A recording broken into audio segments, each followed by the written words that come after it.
निश्चय देखंतु आज आमर मान्यवर मुख्यमंत्री आज बरगढ़ सहेला ठारे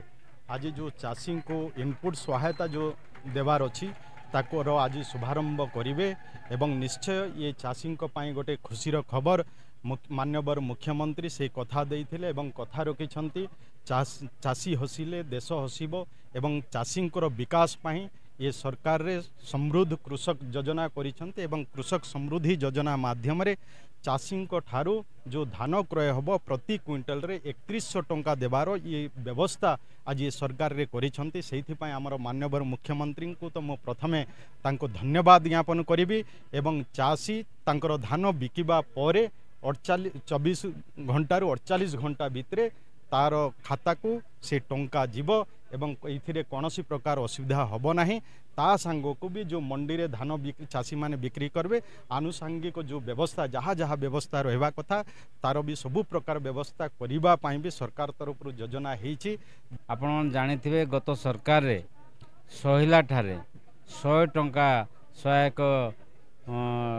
वृद्धि करिया पई क्विंटल पिछा गत सरकार मुख्यमंत्री कहिथिले मध्य करि पार नथिले किंतु आज मोहन चरण माझी जे ओडिशार मुख्यमंत्री ये भाजपा सरकार आज करिकी देखै दैछन्ती जे चाषी मानक पई ताकर हृदय केते भाजपार हृदय केते बड़ तेणु एभलिया पदक्षेप नेले चाषी बुझिचन्ती एवं से निश्चित भाव में ये आर्थिक दृष्टि उन्नति हेबे एवं चाषीर पुओ झील को पाठ पढ़ाइबारे ए मूल्य सहायक हेबो एवं चाष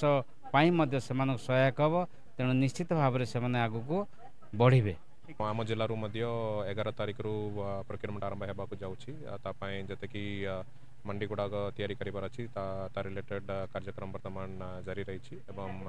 आम तरफ गोटे सेंट्रलाइज्ड कंट्रोल रूम दुईटा सब डिविजन रे रही कौन जगार कौन प्रकार कंप्लेंट आसो से कंट्रोल रूम को जनाले सांगे सांगे ऑफिशियल्स मैंने पहुँचे मोर मुख्य उद्देश्य रहा कौन प्रकार कटनी चटनी कौटी रही